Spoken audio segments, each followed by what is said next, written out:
Okay, thank you very much for coming out on this Friday afternoon. We're very pleased today to welcome Lee Jones, who is Professor of International Relations at Queen Mary University in London. Professor Jones completed his undergraduate work at University of Warwick in history, and then both an MPhil and a DPhil at Oxford in international relations before moving on to begin his career at Queen Mary. He's the author of, if my count and memory are correct, 6 monographs, 3 edited volumes, and more than 45 peer-reviewed journal articles and book chapters on subjects ranging from ASEAN to China to Brexit, and spanning political economy, security, traditional and non-traditional, as well as sovereignty and myriad other issues. So today he's going to give us a very timely talk on ASEAN's response to Russia's invasion of Ukraine and avoidance of Cold War 2.0. So please welcome Lee Jones.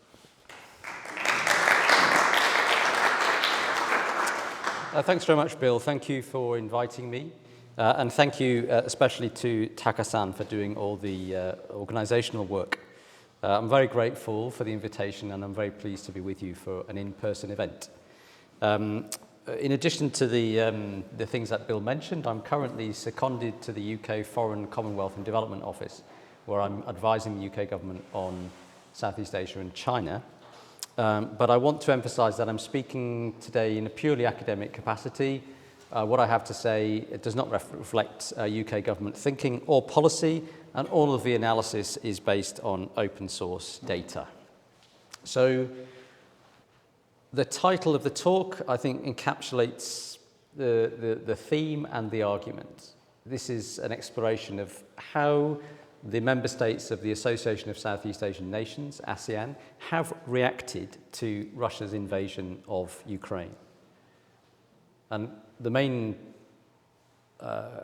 causal explanation I want to offer is that they are motivated above all else by a desire to reject the descent of the world back into another Cold War. So generally speaking, there's a widespread consensus that ASEAN's response to the Russian invasion has been weak. That is the term that is mostly used, as you can see some examples here. So Ukraine has really lobbied very strongly ASEAN to condemn the Russian invasion, and the Western states have also applied a great deal of pressure on ASEAN to do the same. But the response has been consistently lackluster, weak, lowest common denominator statements. And even when ASEAN is under pressure in the context of issuing statements with its dialogue partners in the West, still those dialogue partners are disappointed at what they can get out of them in those statements. Now, many observers have condemned this weakness on a normative basis. Normally, I wouldn't discuss or highlight Twitter threads, but I thought this one from Zachary Abuza, who's a professor at the US War College and has spent a long time thinking about security in Southeast Asia, is quite indicative of the overall tone of those that would like to see a stronger response from ASEAN. And what's interesting about this sort of diatribe is that it suggests some kind of difficulty here in explaining ASEAN's response from particular kinds of explanations, whether based on a narrow view of interest, self-interest, or whether based on the idea that ASEAN states are motivated by ideational concerns, by ASEAN norms, or the so-called ASEAN way of regionalism. So on the one hand, Abusa criticizes ASEAN for endorsing a doctrine of limited sovereignty, and being too cowardly to defend state sovereignty. And that is very puzzling for scholars of ASEAN, because no matter what else they disagree about, scholars of ASEAN generally see sovereignty and non-interference as the sort of core foundational principle of ASEAN. If they don't have anything else in common, they agree on the importance of that. And it's supposed to have guided their behavior, their response, for example, to the Vietnamese invasion of Cambodia in 1978, their response to many other myriad issues. So when ASEAN states do not take a firm stance in defense of state sovereignty, in what is clearly an egregious violation of the sovereignty of Ukraine, that is puzzling. But Abusa also raises questions for realists, for those that have a maybe a kind of simplistic geopolitical understanding of why states should behave the way that they do. Abuza says that the Southeast Asian states have a lot to lose by not standing up to aggression because it fails to deter Chinese aggression in the future. But nonetheless, in the face of that apparent imperative, ASEAN states have not come out forcefully against Russia. And the only explanation that Abuza can offer is fear of rising energy prices, which, given that everybody's affected by rising energy prices regardless of what political position you take or not, doesn't make a lot of sense. So in the rest of this talk, what I want to do is first take a look at what ASEAN states have actually done, what position they have taken, focusing on what their behaviour has been in the first year of the war, and then to try to explain why they have taken the position that they have. And the argument's threefold. First of all, ASEAN states only take a very strong, forceful stance on the basis of sovereignty when it meshes with the security concerns of ruling coalitions. They don't automatically act on the basis of the principle of sovereignty and non-intervention, contrary to what a lot of scholars would suggest. So in this case, it's only really Singapore and Cambodia that have done that. Secondly, for a few states, it's the relationship with Russia that is really weighing most heavily in their minds, but it's only a few. Russia is actually a weak great power. It's very weak in Southeast Asia. It does not have a great deal of influence. So really, you can only say that it's causing outcomes with respect to Myanmar, Laos, and Vietnam. And finally, for all the ASEAN regimes, I think, all of them are basically rejecting attempts to frame Ukraine as a new bipolar conflict, a new Cold War in which they must take sides. So even the states that seem to be most aligned with the West also take this perspective. And that's why I think that is the most important kind of take-home point. So first of all, let's have a look at ASEAN states' positions. Now, what this grid is doing is looking at various Western measures, steps, policies, responses to Russia's invasion. And then it's looking at whether these ASEAN states went along with these measures or not. So where it is coloured green, that means that the ASEAN state has gone along with a Western-backed measure. Yellow is intermediate, and then red is they have not gone along, they've rejected it, or with dark red, well, they might have done something, but it's very modest. So as you can see, and then the countries are arranged on a left-right spectrum. So the ones on the left are the most aligned with the Western position, and the ones on the right are least aligned with the West. Or you could see it as being more aligned with Russia, but this is a problematic concept which we'll come back to at the end. Now, the one thing to note here is I've put Myanmar on the far right-hand side because a lot of the measures that we're looking at are measures at the United Nations, and as you will probably know, the Myanmar ambassador at the United Nations serves the ousted National League for Democracy government and not the military junta which is currently ruling Myanmar. Now, the Myanmar junta has clearly stated that the war is justified. So Russia is justified in invading Ukraine. It is a real outlier in ASEAN, actually. So if we were to take what the actual ruling elite of Myanmar actually think, it would be aligned. It is properly placed on the right. This is a kind of freak occurrence because the Myanmar junta does not have control over the ambassador at the United Nations. So let's have a look at what they've done. The top line. This is the kind of core General Assembly resolution which condemns the invasion. It's quite forceful, the language is quite clear, it condemns the invasion as a violation of the UN Charter. And you can see that almost all of the ASEAN member states have signed up to that. None of them opposed it. The most is you get a couple of abstentions. Then as we start to go down, we're starting to look at other kinds of resolutions which are about the West trying to isolate Russia, punish it, issue commissions of inquiry, expel it from UN bodies, and so on. And you start to see there's less and less support for these measures as we go down. The UN voting on alternative resolutions, these are resolutions put forward by South Africa or Russia as a rival version to the Western-backed resolutions, which are more sort of depoliticized and therefore friendlier to Russia. So therefore, the measurement of whether it's Western-aligned flips around. And at the bottom, there are other measures: economic aid, humanitarian aid, military aid, and sanctions. And you can see there's very little alignment with the West on these questions. So Singapore is the best aligned state. This is the ASEAN state that's been very forward-leaning. It's taken a very strong principled stance. It's co-sponsored resolutions with the West, even when it's not necessarily sitting in that body, like the UN Security Council and the Human Rights Council. Then you have Indonesia, the Philippines, and Cambodia. They have condemned the invasion in the General Assembly, but they have not supported isolating Russia in other multilateral forums. Malaysia, Brunei, and Thailand are even warier of that campaign to isolate Russia. They tend to support the depoliticized alternative resolutions, and their public statements tend to avoid even naming Russia. And then Vietnam and Laos have consistently declined to back resolutions criticizing or isolating Russia. And with Malaysia, they have also promoted respect for all parties' legitimate security interests, i.e. also including Russia's. I mentioned Myanmar earlier on.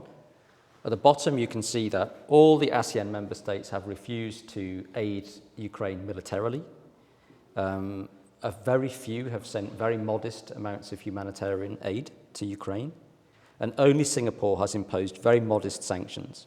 Most have declared openly that normal economic relations would continue, and some ASEAN member states like Indonesia, the Philippines, and others have periodically expressed an interest in discounted Russian oil and fertilizer.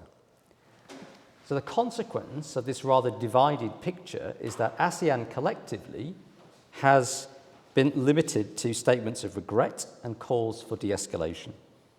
As you will know, ASEAN adopts positions by consensus, so it produces relatively lowest common denominator outcomes. So in 2022, its 3 statements on Ukraine have called for all parties to exercise maximum restraint and to de-escalate tensions and pursue dialogue based on respect for sovereignty, territorial integrity, and equal rights of all nations. They've urged an immediate ceasefire to facilitate talks, and they've lamented civilian deaths while urging all parties and the international community to cease and desist the aggravation of fighting to enable comprehensive political dialogue. So this is what they've done. Why have they done it?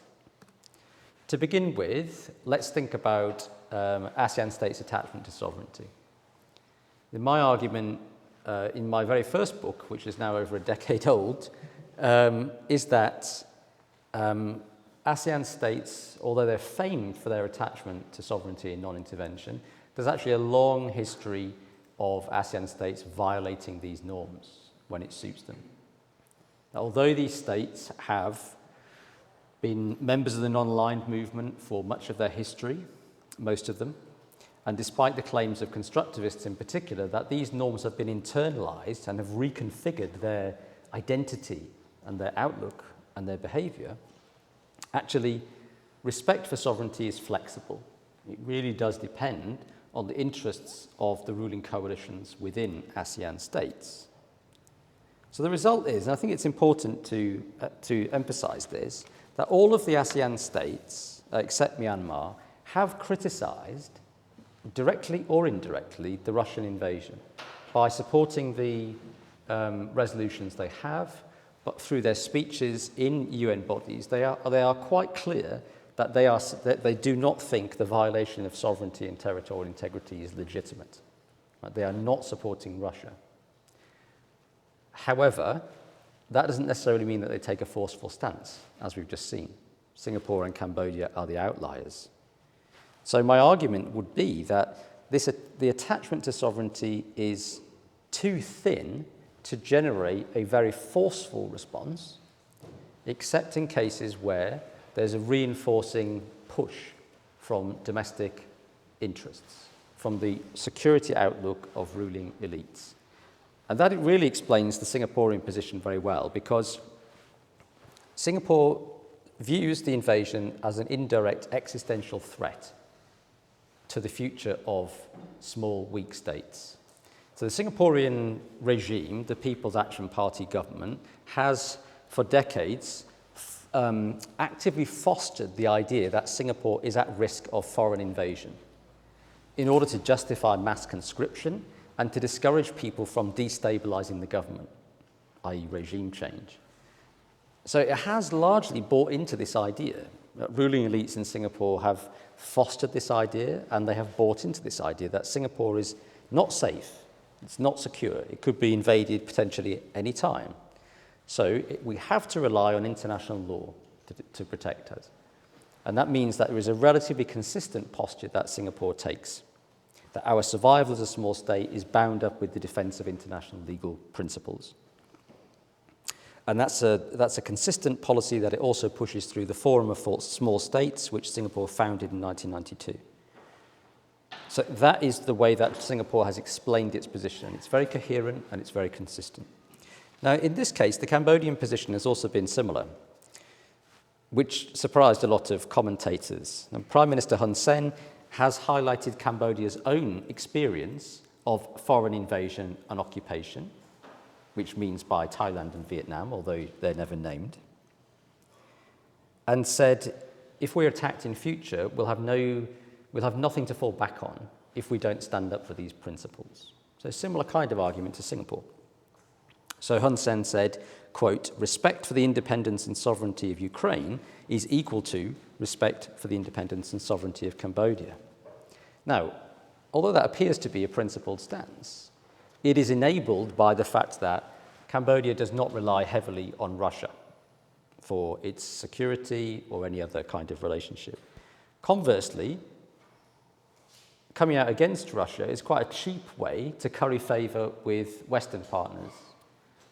And this is in a context where that relationship with the West has been substantially damaged in recent years by Hun Sen's growing authoritarianism. There's good evidence to suggest that Hun Sen cleared this approach with the Chinese when he spoke to Xi Jinping on 18th of March, and they agreed to hold a balanced and fair position on the Ukraine situation.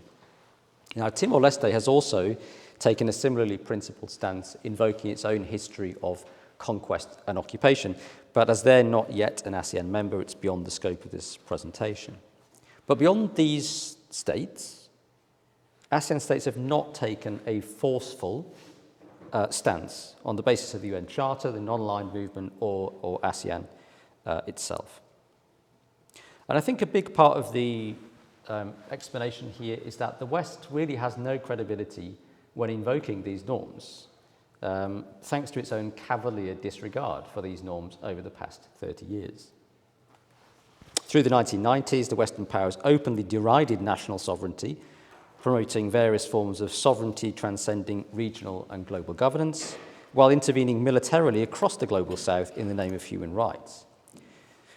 The precedent set through the NATO intervention in Kosovo was that alleviating vulnerability and suffering should trump the UN Charter and the rules of the UN Security Council. And that created a set of arguments that Russia itself has since invoked to justify its interventions in Georgia and in Ukraine as necessary to protect minority rights and avert atrocities. Kosovo, of course, also paved the way for Iraq. The destabilizing consequences of that invasion eventually triggered further interventions in Syria and Libya, spreading disaster across the Middle East and North Africa, while the 20-year NATO occupation of Afghanistan itself ended in chaos shortly before the Russian invasion of Ukraine. So the primary actors that have undermined respect for sovereignty and non-intervention are now the ones, demanding the rest of the world take a principled stance. And that can only smack of hypocrisy to many states in the global south. These states are distinctly unimpressed by the Russian invasion of Ukraine, but nor are they minded to be hectored by the Western powers either. And for some ASEAN member states, there's a specific concern also about Israel-Palestine, where this sense of double standards is really concretized. That in some of these resolutions, the same states that are talking about national sovereignty and human rights are voting against resolutions in support of the Palestinian people. And for governments in Indonesia and Malaysia and Brunei, indeed, they have really kind of spoken out and denounced these double standards. So there is an argument that in some senses, the ASEAN member states are actually more principled and consistent defenders of this principle. Their argument is it should apply equally. Everybody should be restrained by these norms. And there is deep suspicion when these norms are invoked by an organization like NATO, which has not respected these norms in the past. It suggests that is not what is motivating their behavior either. Now, another possible explanation as to why the ASEAN states have not taken a more forceful stance is fear of alienating Russia, because Russia is powerful and influential. Now, this is not a very plausible explanation, because actually Russia is, as we have learned over the past year or so, actually a very weak great power. And that it is especially weak in Southeast Asia. So I think really it's only with respect to Laos, Myanmar and Vietnam that this argument about this particular relationship and weight of Russia in their foreign policy thinking holds any water.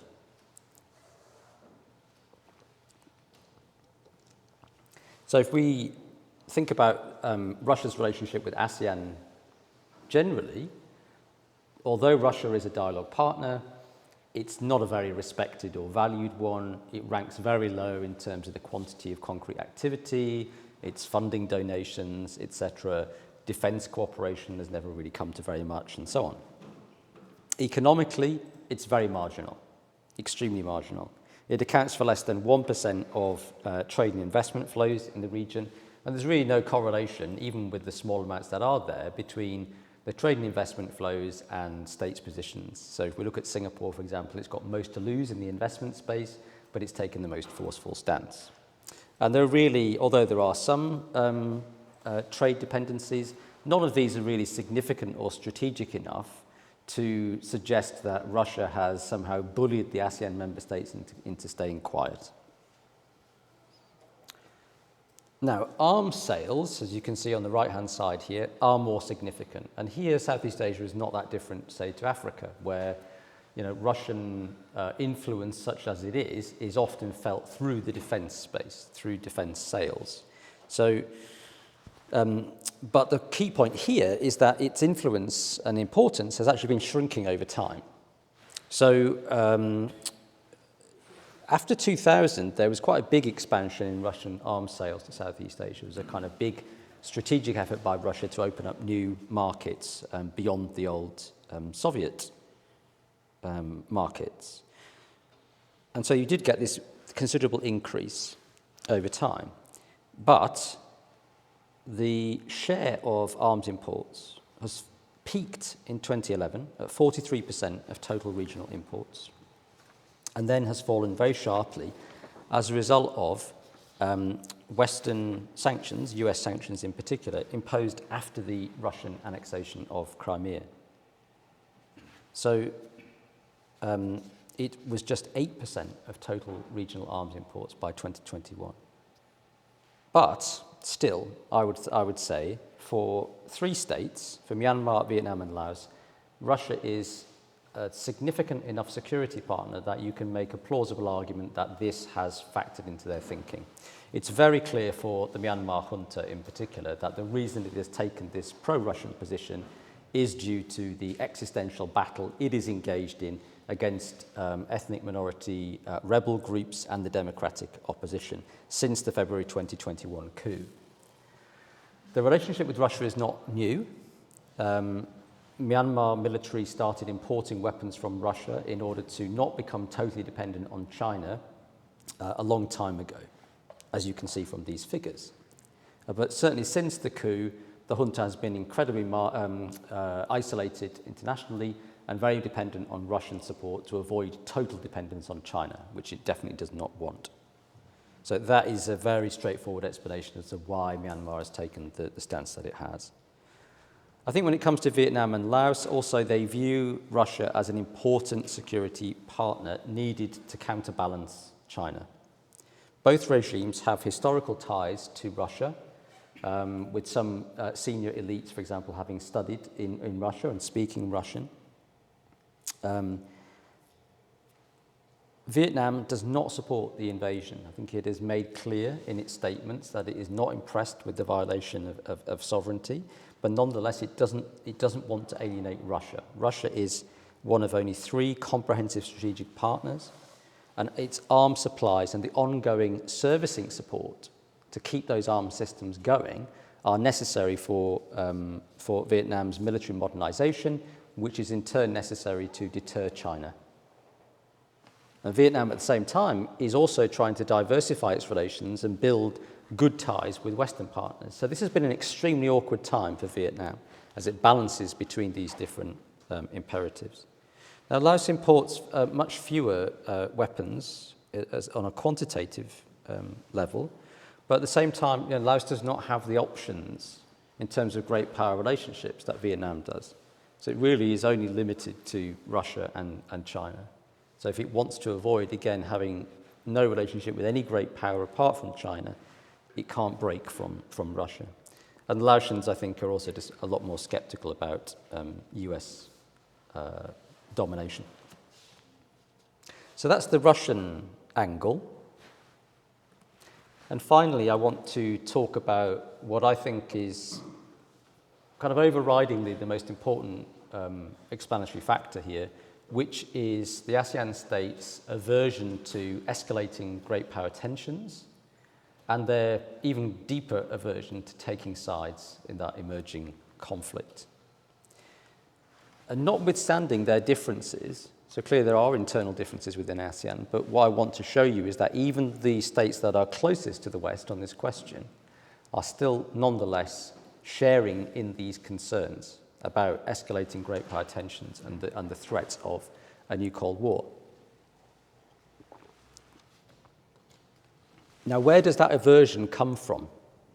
Why are ASEAN states so worried about the emergence of a bipolar conflict with the West and its allies on one hand and Russia and China on the other? There are 3 deep roots to this aversion. The first is the historical experience when the region was divided during the Cold War. So as you will know, Southeast Asia was divided into the capitalist part in the mainland, which were the original ASEAN member states, and then the communist states of Indochina and the socialist state of Burma. The capitalist ASEAN states backed US intervention in Indochina, and the communist parties, they turned to Moscow and Beijing. And this was, frankly, a total disaster for the region on a social level. The Indochina wars and the Cambodian genocide claimed a total of something like 7 million lives. The anti-communist pogroms in Indonesia, perhaps another 1.5 million.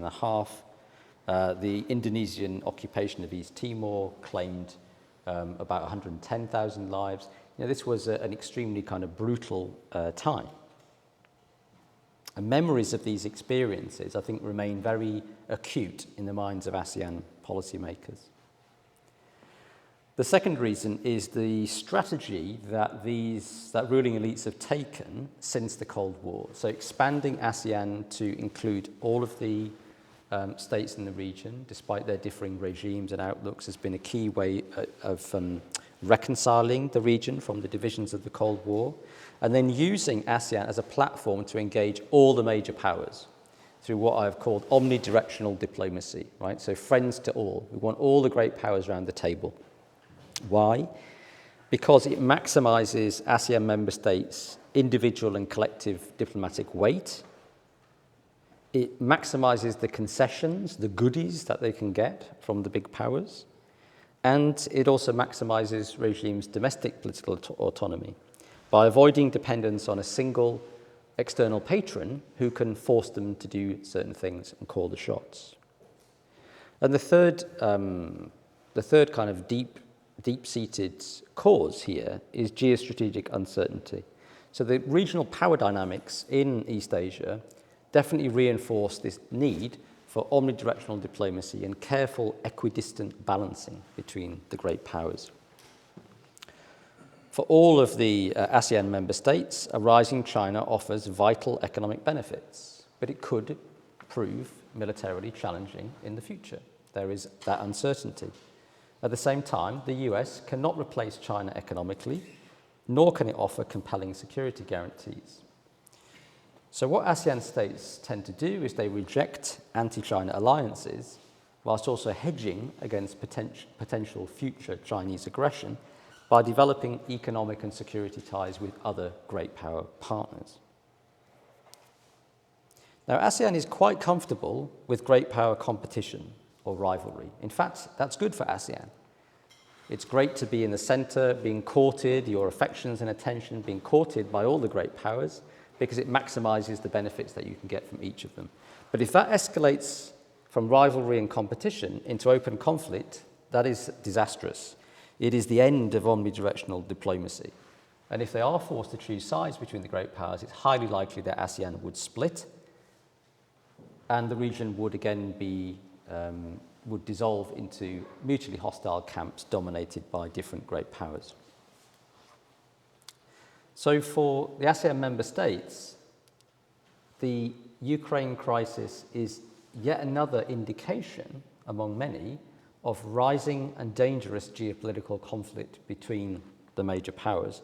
And Ukraine's misery shows the risks of taking sides in this conflict. Ukraine, having thrown in its lot with NATO, then antagonizes Russia, and Russia then brutalizes Ukraine. So this is, I think, a quotation that neatly captures the basic outlook in the region from a speech given by the Indonesian Defense Minister Prabowo Subianto, who could well be the next Indonesian president, at the Shangri-La Dialogue last year. He says, Asia has been for many centuries at the crossroads of imperialism, big power domination, exploitation, depredation. We are the most affected by big power competition, and therefore we have come to our own, the Asian way, of resolving these challenges, to strive to create a peaceful environment, one of friendship. This sounds like we're sitting on the fence, but no, it's a conscious decision because, for us, to respect the interests of all our neighbours and all the big powers in the region is essential. Your enemy is not necessarily my enemy. Now, even the states that are the most aligned with the Western position basically concur with what Prabowo is saying here. So Cambodia's Prime Minister, who called out and denounced the invasion, nonetheless gave his analysis of what was going on. He said, the conflict's not just about Russia invading Ukraine. The involvement of NATO powers, economically, militarily, has internationalized or Europeanized the war. And he said, we don't support providing assistance to any side. We don't want to pour petrol on the fire. Don't force us to choose sides. Similarly, the Singaporeans, even though they're the most forward-leaning, have repeatedly insisted, whenever they're explaining their position, that they're not taking sides, they're taking a stance on principle. And the Prime Minister of Singapore, Lee Hsien Loong, has publicly warned that the war has escalated great power tensions, and that's bad news for the world. We can expect more geopolitical contestation in the Asia-Pacific. Some countries will choose a side. Others, like Singapore, will try our best to avoid being caught up in major power rivalry. And similarly, President Marcos of the Philippines has cautioned that if great powers draw the wrong lessons from Ukraine, the same dark prospect of conflict will spread to our region. So when you read the statements of ASEAN diplomats and try to understand them on their own merits, you can see that there is actually substantial consensus in what they think needs to happen. Their priority is to de-escalate the conflict, contain it, and settle it through negotiations. they've consistently urged all parties, which would include the Ukrainians and NATO, to de-escalate tensions and pursue negotiations. And that entails broad consensus on 3 points. First of all, not arming Ukraine. So none of the ASEAN states have sent weapons to Ukraine, and several have openly opposed it, including those superficially most aligned to the West. Cambodia's Prime Minister has likened economic and military support to pouring gasoline on fire, which pushes the war to drag on. The Singaporean government has threatened its citizens with 15 years in prison if they go to fight in Ukraine. The second area of broad consensus is opposition to unilateral sanctions being imposed on Russia. So only Singapore has imposed sanctions, and it's only the second time ever that the Singaporean government has imposed unilateral sanctions as opposed to just implementing UN-backed sanctions, the first time being Vietnam after 1978. All the other states have not done so, and Cambodia, Indonesia, Laos and Malaysia have all publicly opposed the use of sanctions in response to the invasion, arguing that they're ineffective and that they will tend to hurt innocent bystanders. The third broad area of consensus is that we need to try to contain the conflict as a regional one in Europe rather than allowing it to spread over to the Asia-Pacific region, rather than globalizing it and mainstreaming it through all the international institutions. So that is why they've generally opposed these Western measures used to try to isolate and punish Russia in UN bodies. So, for example, the Thai UNESCO representative stated that, quote, condemnation may have reached the point of diminishing returns, and pushing for zero-sum options is extremely perilous. Conflict management is about providing off-ramp options. Indonesia's representative to the World Health Assembly likewise argued that, quote, to bring peace to Ukraine, we must move beyond condemnation, while fretting that mainstreaming the conflict through multilateral bodies will, quote, create unnecessary division and paralyze international cooperation. So Indonesia's reluctance to allow Ukraine to dominate its G20 chairmanship through last year must also be seen in that light.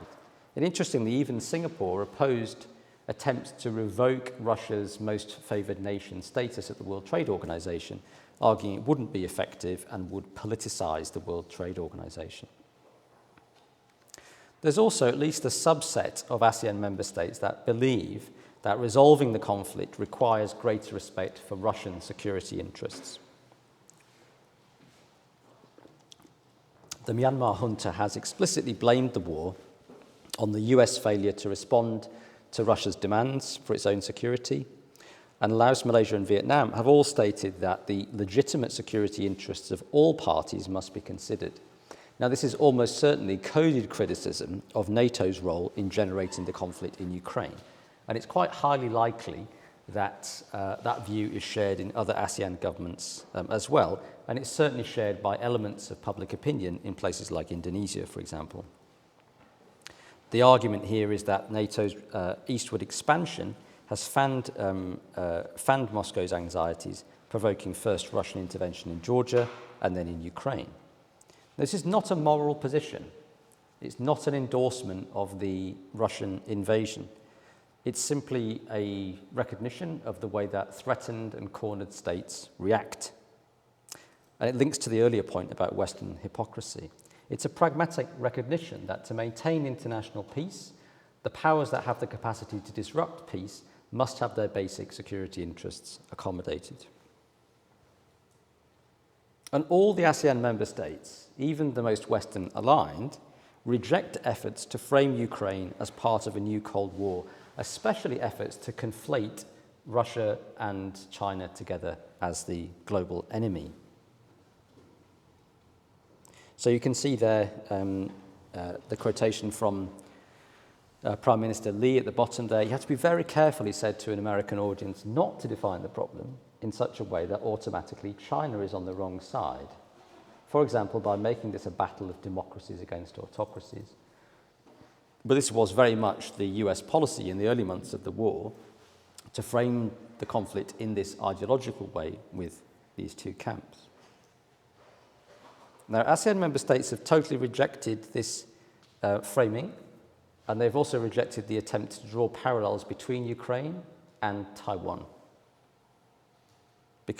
Partly because if you frame this as about democracies versus autocracies, it's not quite clear where many ASEAN states would actually fit, right, given that many of them are deeply illiberal. But also because these states do not want to be leveraged into a hostile position against China. They don't want to be co-opted into a new Cold War, which American administrations have been pursuing under both parties for some time now. And that general aversion to a new Cold War is consistent in ASEAN states' diplomatic practices. If we look at the way that they approach rising geopolitical contestation in the region, they're alarmed by it. They try to get the major powers to de-escalate their conflicts. So if you look at the way that they respond to various Indo-Pacific strategies that have emerged since 2017, for example, the ASEAN outlook on the Indo-Pacific is very explicit in trying to tame geopolitical tensions and co-opt the great powers back into ASEAN-led institutions and ASEAN-friendly cooperation. ASEAN member states' cool response to AUKUS was also because it was seen to be playing into this escalatory cycle by giving Australia the capacity to project force into the South China Sea. ASEAN's response to Nancy Pelosi's visit to Taiwan last year, the Speaker of the House of Representatives, was also quite similar. So Pelosi goes, even though the Chinese have warned you shouldn't go. China then reacts in a fairly predictable way by throwing military might around. And the G7 issue a statement basically saying, how dare you respond to our provocation? ASEAN's response is really to indicate that the blame is pretty widely shared here, that this is not simply about condemning China, but it is criticizing all the great powers. And there's a kind of panicked tone at this kind of peak moment of great power confrontation. And the ASEAN statement said, quote, "The world is in dire need of wisdom and responsibility of all leaders to uphold multilateralism and partnership, cooperation, peaceful coexistence, and healthy competition for our shared goals of peace, stability, security, and inclusive and sustainable development." So again, that indicates that healthy competition is fine, but they contrasted that to the current situation of mounting geopolitical conflict, leading to the risk of, quote, miscalculation, serious confrontation, open conflicts, and unpredictable consequences.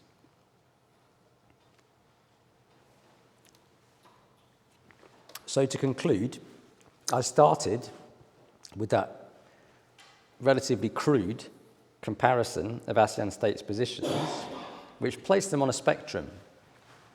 Are they most aligned with us, or are they most aligned with them?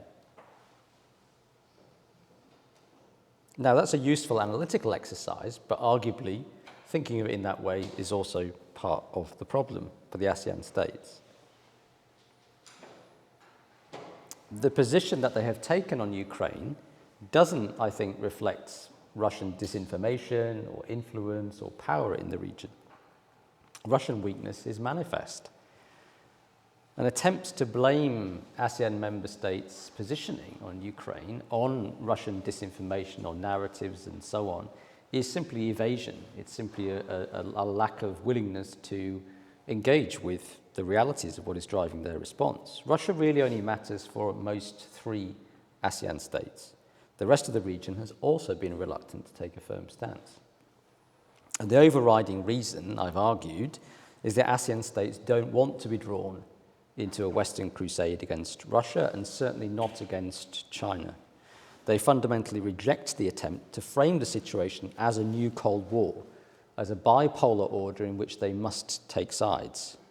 Even the ASEAN member states most sympathetic to Ukraine are deeply reluctant to sacrifice their omnidirectional friends-to-all policy that has been the cornerstone of their post-Cold War foreign policies. To do so would sacrifice all the benefits that come from this approach, the relative autonomy it grants from the major powers, the benefits gained as powerful states court ASEAN's affections, the channeling of great power conflict into competitive cooperation through ASEAN-led institutions into areas useful for Southeast Asian regimes. To take sides would also raise the spectre of ASEAN splitting back into the mutually hostile camps dominated by rival great powers, characteristic of the Cold War. This is an outcome that ASEAN elites have been fretting about since at least the mid-2000s. Ukraine has only intensified their anxieties. Thank you.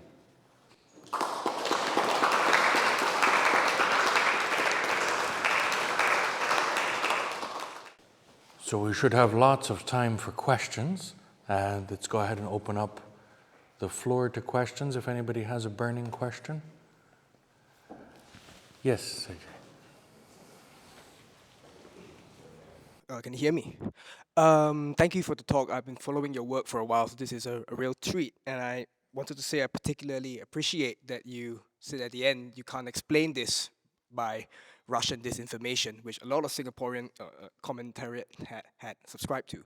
And building from that, I guess, I have two questions. I'll make it quick. The first thing is, what do you make of the recent, I wouldn't say shifts, but noises within the Singaporean parliament and the two ministers, the foreign minister and the minister of Home Affairs and Law, where recently they've begun to emphasize the role of NATO in the leading up to this crisis in Ukraine. And some people have said that this might be a shift, so I'm just thinking about what you make of it. And the other thing, I guess, is a more conceptual question, but it's more something that's always around in scholarship on ASEAN, is that do you see ASEAN here, because it seems to be you're taking both ASEAN as an aggregate model of all the different nation states together, and then we see like how you calculated the percentages, for example. Or can we take ASEAN here as an autonomous agent that is not the same as adding everything together, but is has its mind of its own, so to speak? Yeah, thank you. Great. Let's take one or two more questions. I think over here. Thank you.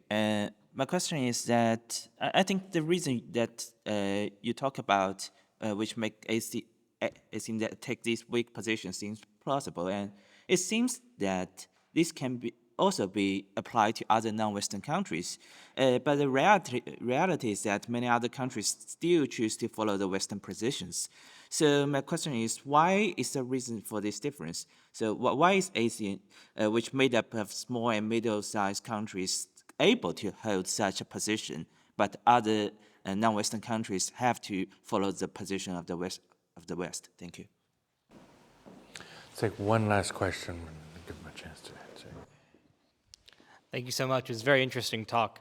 I just had a quick question. I mean, have you noticed, based on your data looking at across ASEAN, that there's been a decline in even that small level of material investment and connection with Russia, whether it trade, financial, or otherwise? Like, have ASEAN states, you know, even if they've kind of played a double game when it comes to the United Nations, have they at least attempted to downplay the interactions that they have with Russia, especially because I believe, you know, over the past few years, Russia has tried to increasingly engage with ASEAN, sell more arms, and engage with Brunei in oil sales, for example, and other kind of things. Thank you.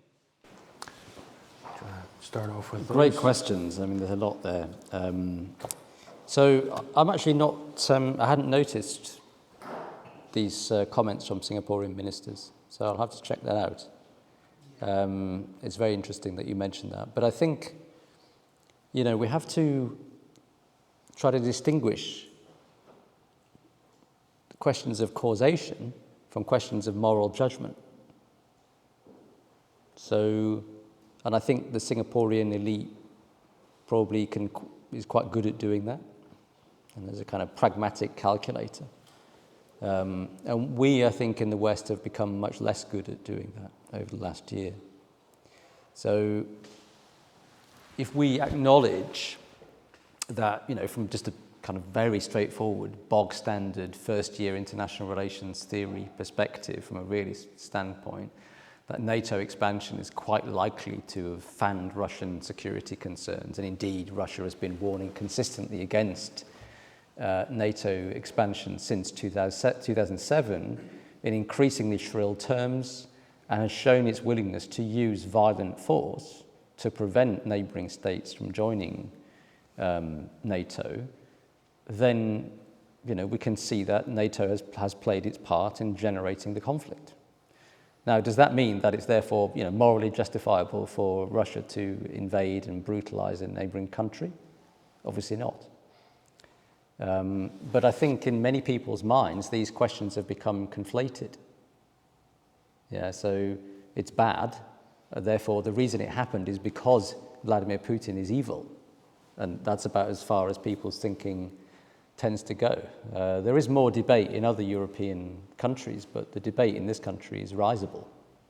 If you say anything, you draw any attention to the floods of Western reporting back to their capitals all the way through the 2000s and the 2010s about everybody in Russia thinks that the expansion of NATO is the reddest of red lines. Even the liberals think it. They're all reporting it back. William Burns, when he was ambassador in Moscow, now he's the CIA chief. He was penning these cables, right? If you just draw attention to that, well, you must be some kind of Kremlin stooge, because you're putting out Russian talking points. So then you can't really have a discussion about causality, because the question of morality overwhelms. Now, I think maybe, for the further you are away from the conflict, if you're not a party to that conflict, you're able to stand back from it and see it, the moral judgment and the judgments about causation can be seen as two different things. So the Singaporeans can take the view that NATO played some role here, but you still cannot invade other sovereign states, right? And you don't do it because our security relies on you not doing it. So it's interesting that they've been saying that publicly. I mean, I'd really be interested in talking to you about that more and getting those references and seeing exactly what they've said. Your second question was about whether ASEAN is any more than the sum of its parts. Is ASEAN an autonomous actor? And I think the answer is no. ASEAN is not an actor. It's often, the term is used very loosely. When we talk about ASEAN, are we talking about an organization? Are we talking about all the states acting in concert? Are we talking about the member states? It's very fuzzy, and some different times it is actually different things. But I don't think ASEAN is an actor, right? Institutionally, it's incredibly weak. But nonetheless, it is a way of doing politics, a way of doing foreign policy that is trying to orient the member states and indeed their dialogue partners towards a particular way of doing policy, a way of doing foreign policy, a mode of engagement with one another. And I think it does have an effect, right? It's weakly norm-governed interaction. It's a thin form of international society, if you like. It is not a nascent security community, in my view. So that's my view on ASEAN autonomy. It's not autonomous from its member states at all. Then your question about, how far does ASEAN differ from other states in the global south, and to the extent that it does, what is it that allows ASEAN to take this position and not just go along with the West? Now, my sense actually, just looking across all of these countries, is that there are very few states aligned with the West, actually. So on the big question, right, should Russia have invaded Ukraine, there's hardly anybody that sides with the Russians on this question, right? So the UN General Assembly, the top one that I mentioned earlier on, and a similar resolution this year, similar figures, right? So the principal question is clear to states in the global south. Big powers shouldn't invade small ones. It's clear, right? That's a clear violation of the UN Charter, and so they will tend to vote for it, or at the very least, they will abstain. But on all the other issue areas, and all the other measures and so on, there is very limited alignment. The West is actually quite isolated on this point. Beyond Japan, South Korea, and a handful of other countries, there is not very much alignment outside of the so-called global West. Even in the Commonwealth, for example, fewer than half of the Commonwealth states are aligned with the UK position. So, broadly speaking, the ASEAN position is, I think, broadly in line with the position of other non-aligned sort of middle ground powers. It's quite similar. But I think what enables the ASEAN states to take a position which is really not what the Western powers would like is a lot of it's got to do with shifting geopolitics. So ASEAN was in a much weaker position in the 2000s than it is today over a whole host of issues. But particularly if you think about Myanmar, in the 2000s, there were Western states, like the United States, that were boycotting ASEAN meetings because ASEAN wasn't doing enough to resolve the situation in Myanmar. Now, the situation in Myanmar is, if anything, even worse than it was back then, but there's no way that Western pressure on ASEAN is anything like what it was then. Why? Because of the rise of China. Cannot afford to alienate the ASEAN states. So however frustrating they might be in their reluctance to choose sides, if you alienate them, you're only pushing them into the arms of China. So the rise of China has had a very significant effect on the way Western states engage with the region. And that has, to some extent, empowered the ASEAN states to become more autonomous, right? Doesn't mean that they can do exactly what they want, right? So to go back to the Myanmar example, they can't just ignore what's going on in Myanmar and say, well, the military in control, let's just move on with our lives. They can't do that because to claim that ASEAN is central, to claim that the big powers should engage ASEAN, that all of their engagement should be channeled through ASEAN-led institutions, that comes with a price. You have to show that you're going to do something. You have to show that you're a responsible player. I hesitate to use the word actor, but a responsible grouping that has some interest and some capacity in trying to manage these kinds of problems. So, that's also a reason why they would not just simply throw up their hands and say, the conflict is nothing to do with us, we're not even going to issue a statement. That's part of the balancing act that they're playing.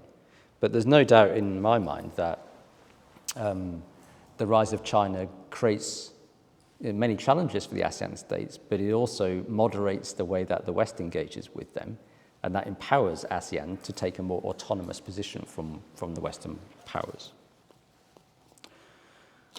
And then the final question was about Russian economic engagement. I think you were asking whether sort of quietly they sort of distance themselves, even if they've not imposed sanctions. I think that's broadly right. I think there's been a lot of talk and a lot of sort of interest floated, for example, so we're quite in the market for some discounted Russian oil and some discounted Russian fertilizer. But to my knowledge, it's never actually happened for most of the ASEAN states that have talked about doing it.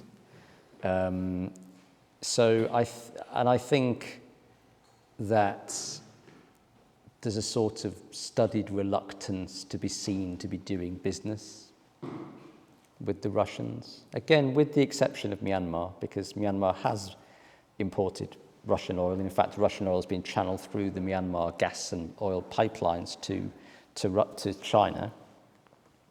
And they've sought more economic cooperation with Russia. It hasn't really come to very much, as far as I can tell, but they have sought it. I think the other states would think this is not the time to start trying to boost trade and investment with and from Russia. So the position, I suppose, is somewhat similar to the Chinese position, in fact, which is, okay, we don't want to get drawn into into bashing and isolating and sanctioning Russia, but at the same time, we don't want to be seen to be actively undermining the Western sanctions regime either. So the best thing is just to kind of keep your distance.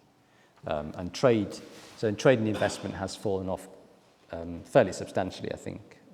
Certainly, sort of preliminary figures out of Singapore, for example, it's declined from a significant number. Other areas, like Russian tourism, for example, is quite significant in Thailand, and the Thais have been very keen to get the Russians to come back.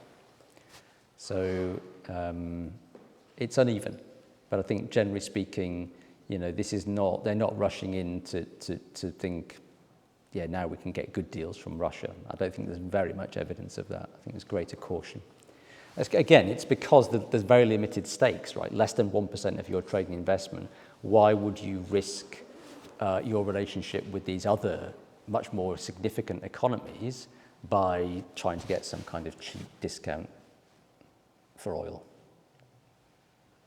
They've been more concerned to try to isolate the issues that really affect them, like, for example, grain supplies.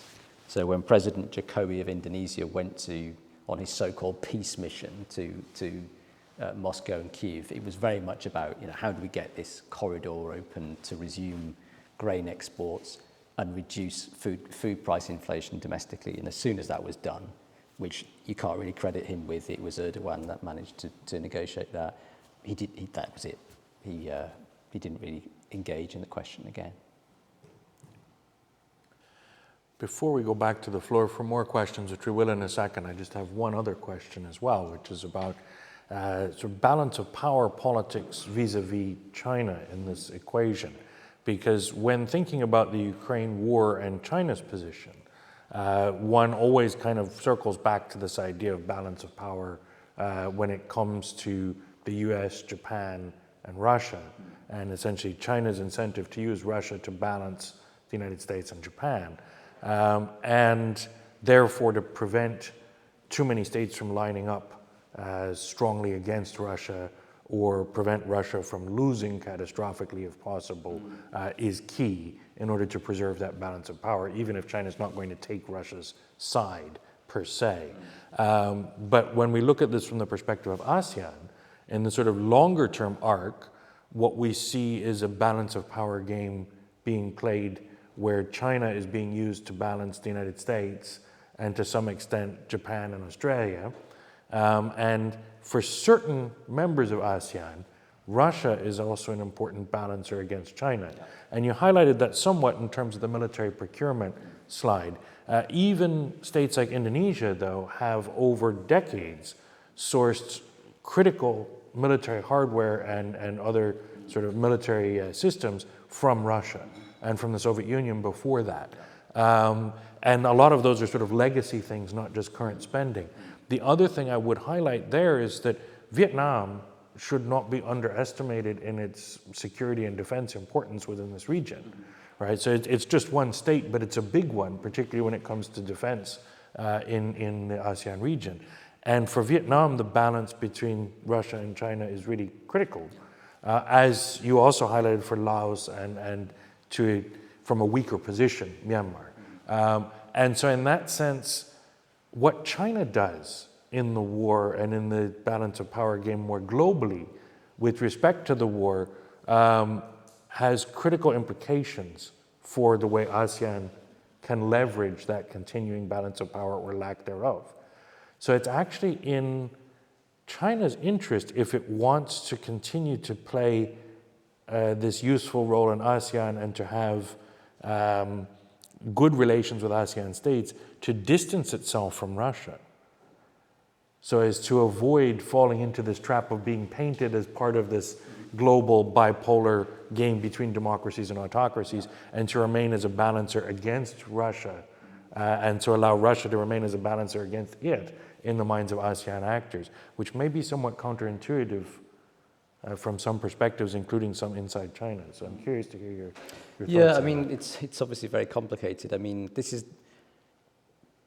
one of the things about geopolitics, is that everybody's balancing against everybody else's balancing, right? And sometimes the logic behind it becomes pretty absurd when you start sort of picking away at it. But I agree with much of what you say. I mean, I highlighted the Vietnam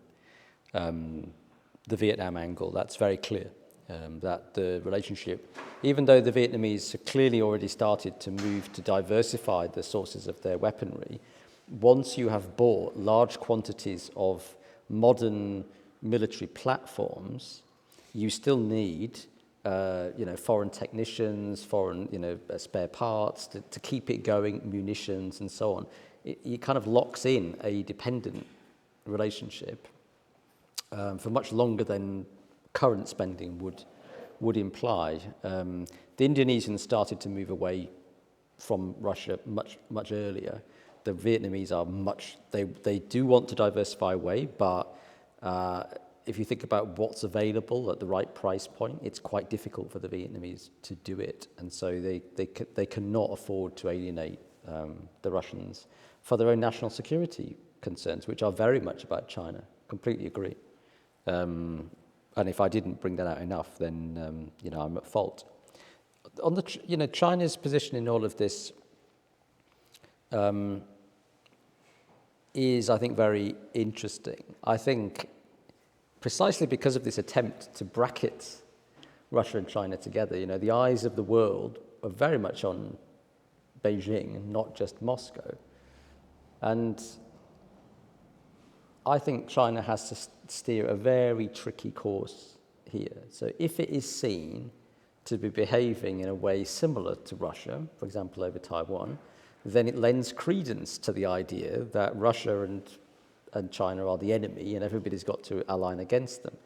So they will know that they have to exercise some degree of restraint. And equally, they cannot be seen as somehow actively fueling the Russian war in Ukraine, precisely because most developing countries do not like what is going on.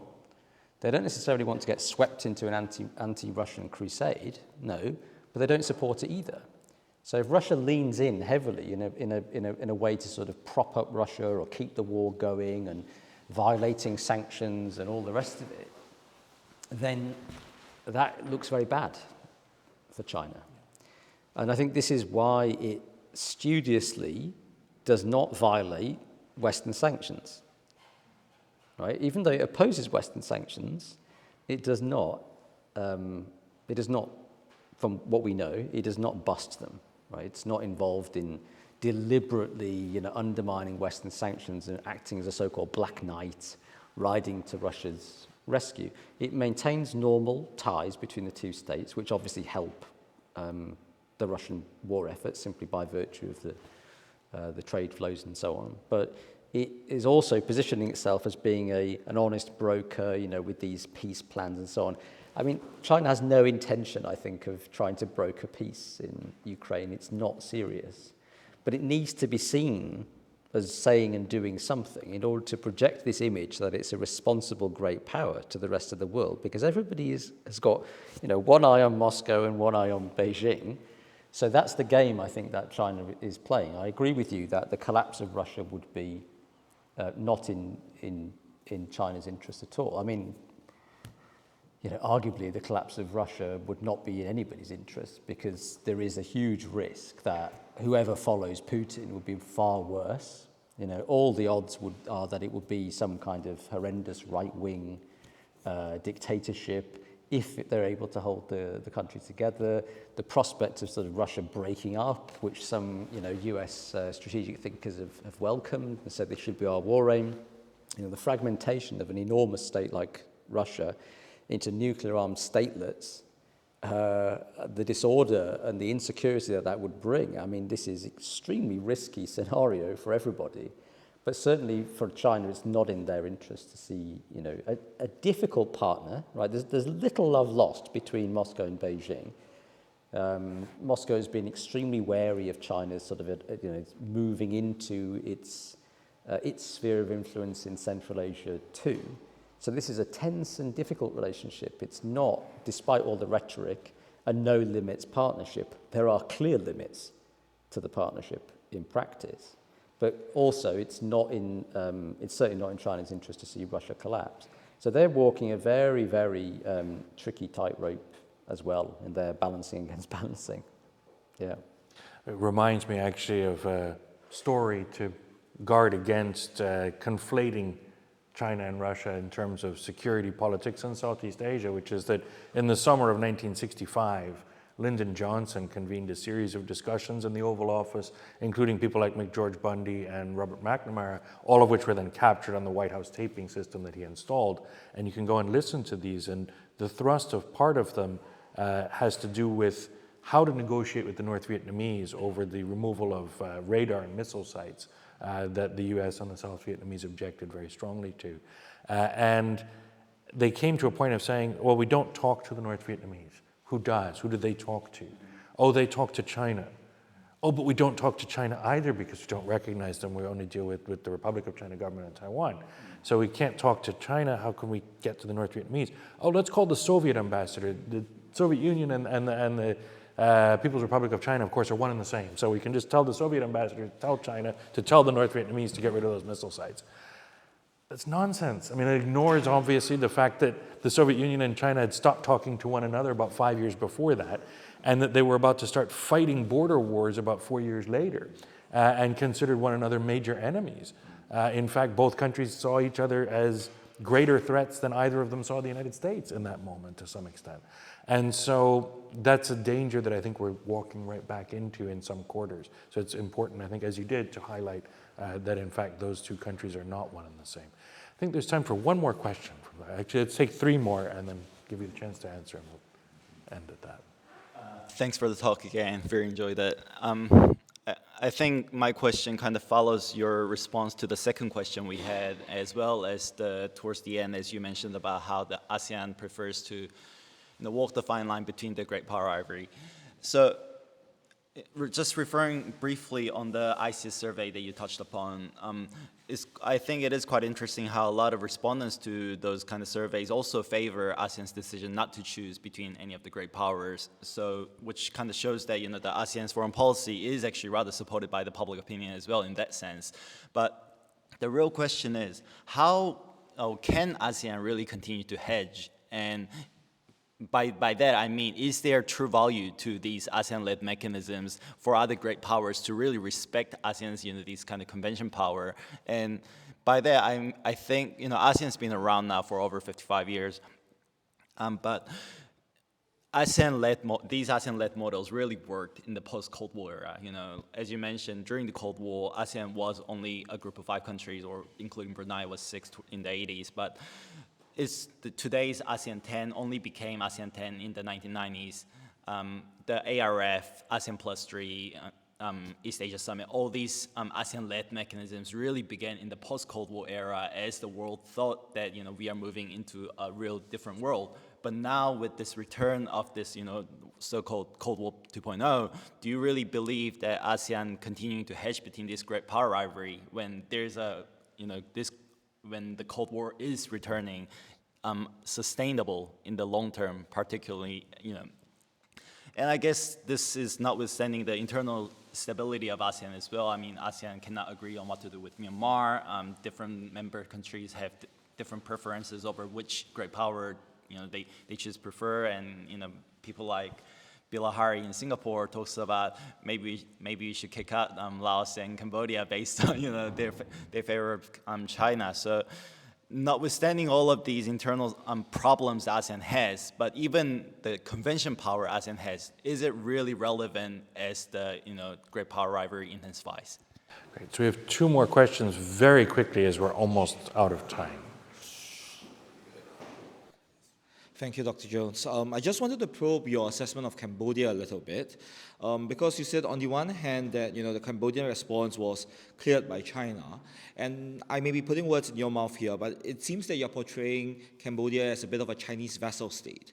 But on the other hand, you say that Cambodia is looking to reassure the West as well. To the extent that the Cambodian camp is so aligned to the Chinese camp, then how do you square that circle that they need to reassure the West to begin with? Because they can take a position that is less reassuring to the West, for lack of better phrasing, right? Something more akin to some of the other states to its right in your table. And those other countries have rather good relations with the West as well, so or with Western countries in general. So why do you think that is the case then? A unique Cambodia need to reassure the West that may not be seen in the other countries. Okay. Final question. Yeah. Hello, thanks for the talk, Dr. Jones. I would like to ask to rather than your explanation, thinking of how this comes about, of this no new Cold War, no Cold War 2.0 as the kind of impetus for Southeast Asian countries to really not going down far onto the sanction, condemn Russia kind of route. They're going to doing only at the most relative basic of it. But then how much of it, on the other hand, there's also a question because now we see how the West is kind of drawing the red line, this kind of line of democracy versus autocracy, drawing this kind of line. How much of it could be otherwise in the sense of how Southeast Asian states consider this question in this other alternative lens, because they were concerned that this Cold War 2.0 kind of situation would also witness Western powers exercising the pressure, adding pressure onto them to really converge regime-wise to the Western ideals and all of that. And this has always been one of the key concerns as a Cold War, post-Cold War, as well as why ASEAN doesn't really want to have a unified kind of stance. There are always concerns that they don't want to be forced to converge to this kind of regime ideals that great powers dictate onto them. Could that also be an important cause besides pure geopolitics that dictates this kind of middling action as we see today? Okay, great. We have about 3 minutes for you to respond. So, yeah, I mean, arguments about democracies and autocracies don't resonate in a mostly illiberal region, right? They don't want to converge with the West, etc. I agree with you. I think both of those things are really about the desire of ruling elites to maintain their autonomy, to do what they want to do, which would include ruling in a relatively illiberal way. So, yes, but I would wrap that back into that question about ruling elites' interests and autonomy. On Cambodia, there are no Chinese vassal states in Southeast Asia. The term should be banned. No state wants to be totally dependent on China, none of them. Their options for avoiding that dependence vary enormously.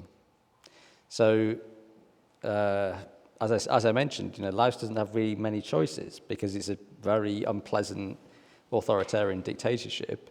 So it does not have good relations with the Western powers, and it's not going to get them. So Russia and China are the only two, and the same is true for the Myanmar military regime as well.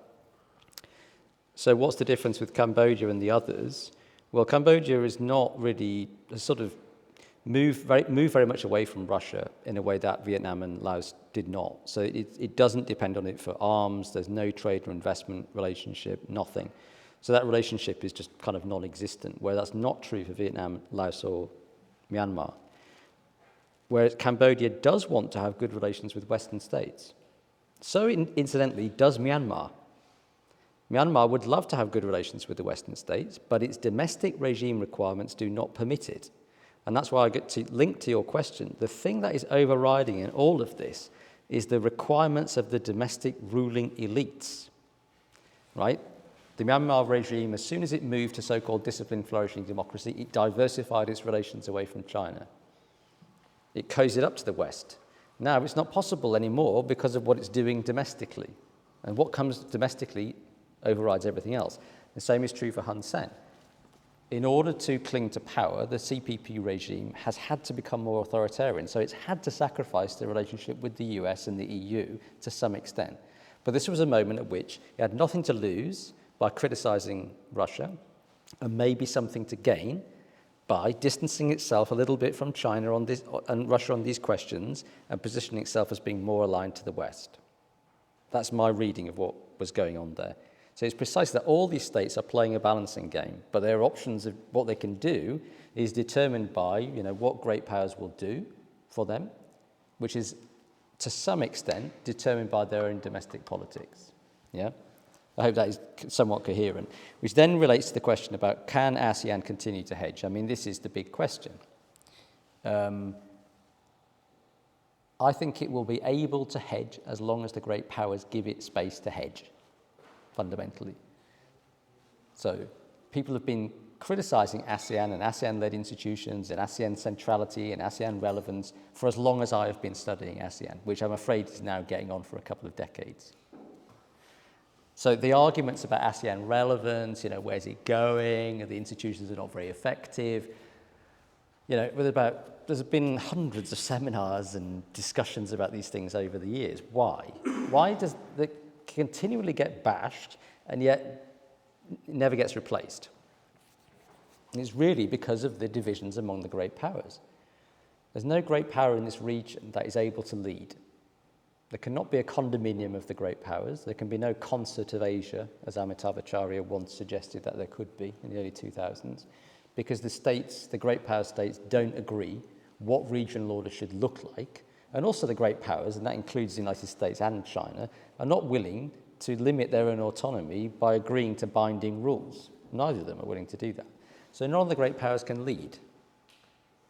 But that is what creates space for ASEAN to lead in its own inimitable, relatively weak, not very satisfactory way. It's a negative causation. The great powers can't dominate, and that's what creates space for a relatively non-threatening group of small countries to sort of set the agenda, to convene the great powers and so on.